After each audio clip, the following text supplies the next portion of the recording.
사실은 제가 한 작년까지만 해도 AI가 일자리를 위협하지 않을까라는 질문에 AI가 나오면 그런 단순 노동 같은 거는 이제 대체되겠지만 창의적인 건 대체되지 않을 거다. AI도 어차피 사람이 다뤄야 되는 거기 때문에 너무 걱정할 필요 없다라고 말씀을 드렸었는데, 근데 아이러니하게도 AI가 처음에 제일 논란이 됐던 게 이미지, 그림, 일러스트 쪽이거든요. 그래서 아무래도 아시겠지만 그런 지브리라든지 거기서 굉장히 빠르게 AI가 몇 시 초 만에 이제 만들어내고 그런 것들이 생기다 보니까 그럼 창작 분야까지도 이게 침범을 할 것인가의 문제가 좀 왔다고 생각을 하는데, 피부로 느꼈던 거는 주변에 그런 사업하시는 분들이 되게 좀 힘들어 하시더라고요. AI 기술로 좀 대체되는 약간 에이전시 같은 경우는 주변에서 접는 경우도 굉장히 많이 봤고, 그리고 작년부터 대기업 입사 시험에 AI 능력을 평가를 하는 항목이 생기고 있어요. 그래서 만들 수 있는 아웃풋의 차이가 얼마느냐에 따라서 선택을 할 수밖에 없게 된 것 같거든요. 그리고 주변에 이제 디자인이나 개발 에이전시 혹은 광고 에이전시 쪽에서는 최근에 워낙 AI가 코딩도 되게 잘하고 개발자분들이 이제 실리콘밸리에서도 되게 많이 잘린다고 하더라고요. 그러면은 AI랑 대비했을 때 내가 뭘 더 잘하느냐가 명확하지 않으면은 조금 힘들어지고, 나중에는 진짜 나머지 스펙이 다 똑같다, 무조건 사람이 AI를 잘 다룰 수 있어야지 이런 취업 시장이라든지 아니면 사업 시장에서 살아남을 수 있지 않을까 싶기는 합니다. 그래서 사실은 저는 AI가 사람을 대체한다기보다는 AI를 잘 쓰는 사람들이 AI를 못 쓰는 사람들을 대체한다고 말을 하거든요. 왜냐면은 이제 회사나 이제 상사 입장에서 봤을 때 똑같은 일을 시켰는데 30분 만에 끝내고 다른 업무를 하는 직원이랑 혼자서 이제 수기로 한다고 이제 3시간 붙들고 있는 직원이랑 생각을 해봤을 때 당연히 전자를 선호를 할 수밖에 없게 돼서, 저도 직원들 뽑으면 무조건 AI 교육부터 시키고 있어요. 그래서 우리 회사는 이런 부분은 최대한 AI를 써서 효율적으로 하고 있기 때문에 거기에 맞춰서 좀 일을 해줬으면 좋겠다. 다만 이제 사람이 그러면 더 중요해지는 스킬은 이 사람이 얼마나 AI를 내 직속 후배로서 잘 다루고 아웃풋을 나오게 잘 뽑아낼 수 있을지, 그 능력을 좀 보게 되는 것 같습니다. 그런데 사실은 이게 사람의 본능이 원래 하던 거에서 새로운 거를 배운다는 걸 되게 어려워하더라고요.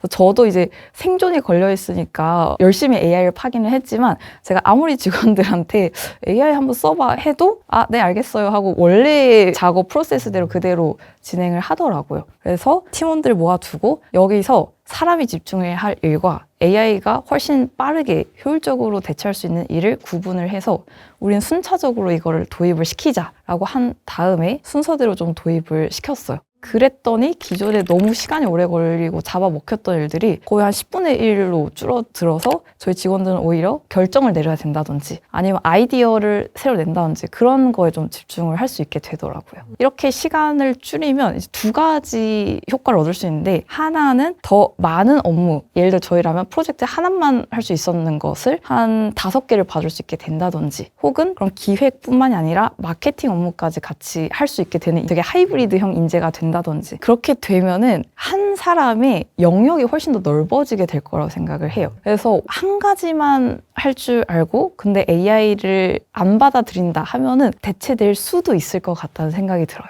이게 저는 크게 2가지가 있다고 생각을 하는데요. 이거 너무 무섭다, AI가. 그리고 괜히 AI가 뭔가 일자리를 뺏을 것 같다, 안 좋은 기술이다 라고 생각을 하고 아예 접근을 안 하려는 분들이 있고요. 오히려 2번째는 그 반대로 AI는 딸깍하면 나오는 거 아니야? 라는 생각을 가지신 분들이 AI를 조금 써보고 아예 안 쓰게 되는 루트로 가는 것 같은데요. 1, 2년 뒤에 모든 사람들이 스마트폰처럼 쓰는 시대에 나만 안 쓴다, 그러면은 진짜 약간 뒤처지고 어떻게 보면 도태될 수 있는 상황이 될 것 같습니다. 그럼에도 불구하고 전 제일 중요한 거는 아무리 AI 시대가 있어도 사람 손을 분명히 타야 되는 게 몇 가지 있기는 해요.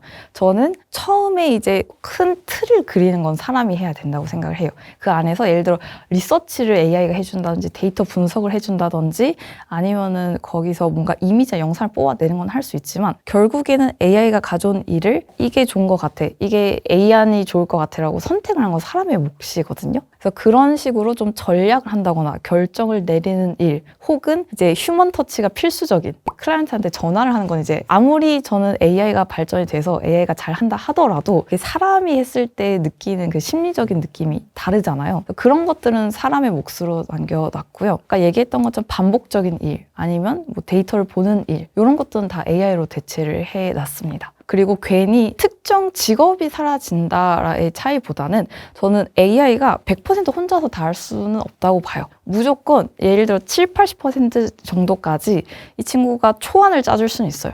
근데 그거에서 이 초안에서 쓸만한 거를 선별을 하는 눈을 가진 거는 무조건 사람이 해야 된다고 보거든요. 그런데 이제 그걸 선별을 하기 위해서는 또 AI랑 잘 대화를 할 수 있는 능력이 가진 사람들이 필요한데, 오히려 그래서 자기의 전문성이 이미 있으신 분들, 그 시니어 분들이 AI랑 결합을 했을 때 시너지가 엄청나게 많이 나더라고요. 그래서 기존에 이미 잘 알고 계신 지식이 있고 스킬이 있는데 그걸 AI가 조금 더 빠르게 효율화를 시켜주니까 오히려 제 주변에서 50, 60대 분들이 AI를 적극적으로 써서 자기 경쟁력을 높이는 케이스를 많이 봤거든요. 그래서 이거는 저는 특정 직종이 위험하다라는 말보다는 어떤 직종이든 AI를 잘 활용할 줄만 알면은 내 경쟁력이 훨씬 올라갈 거다라는 생각을 합니다. 챗GPT뿐만이 아니라 막 이미지 AI, 영상 AI 너무 많이 나오고 있는데, 그 모든 AI들을 잘 쓰기 위한 결국의 핵심은 프롬프트라고 생각을 해요. 그래서 어떻게 명령을 내리고 어떻게 피드백을 주느냐에 따라서 똑같은 AI인데 결과물이 완전히 달라지더라고요.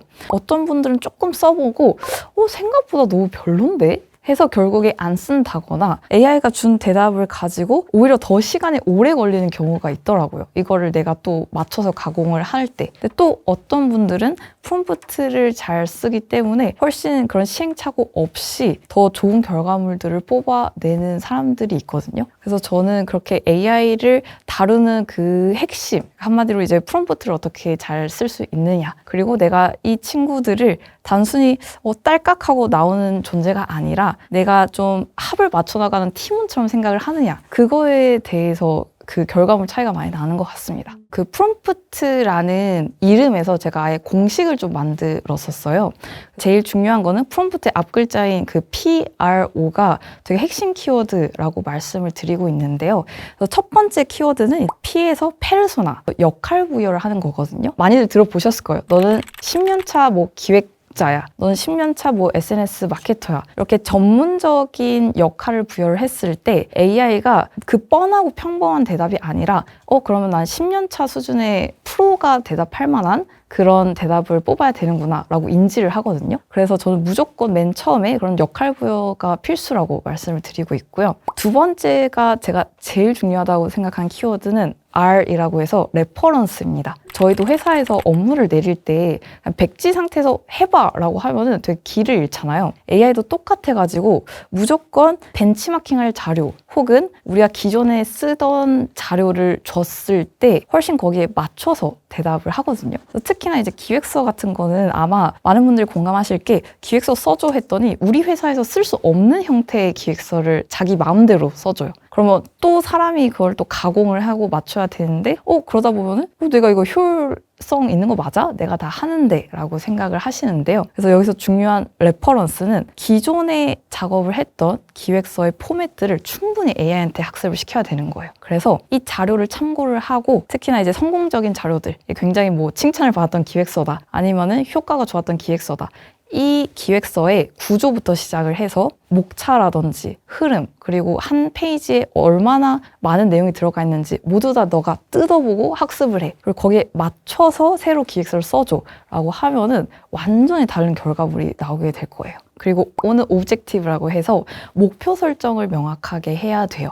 AI한테도 굉장히 두리뭉실한 질문을 하면은 얘도 두리뭉실한 대답을 할 수밖에 없는데, 정말 뾰족하게, 예를 들어 기획서를 쓸 때도 이 기획서가 누구를 설득을 하기 위한 기획서고, 결국에는 이게 뭐 신사업을 따내기 위함인지, 투자 유치받기 위함인지, 아니면은 뭔가를 프로젝트를 성공적으로 진행을 하기 위함인지 거기에 따라서 결과물이 완전히 또 달라지게 되거든요. 그래서 저는 이런 프롬프트 공식들을 조금만 적용을 해도 만들어지는 결과물이 엄청나게 다르다고 말씀을 드리고 있습니다. 프롬프트가 다인 것 같아요. 그래서 AI가 오히려 생각해보면 너무 복잡하지 않고 굉장히 심플한 게 내가 얘랑 어떻게 티키타카를 하느냐 이게 제일 중요하고 이것만 신경을 쓰면은 결과물 퀄리티가 훨씬 더 좋아지게 됩니다. 그리고 AI를 다룰 때 되게 중요한 마인드셋은 제가 책에서도 되게 여러 번 얘기를 하지만 내 팀원을 하나 꾸린다. 그리고 내 팀을 키우는데 굉장히 잠재력이 넘치는 신입사원인데 내가 어떻게 디렉션을 주고 어떻게 피드백을 주느냐에 따라서 결과물이 엄청 차이가 많이 나게 되거든요. 그래가지고 좀 진짜 내 직원, 내 팀원이다 라고 생각하는 사고방식이 좀 중요해지는 것 같습니다. 우선은 제일 중요한 거는 AI를 너무 낯설거나 어려워하지 않았으면 좋겠어요. 그게 제일 핵심인 것 같은데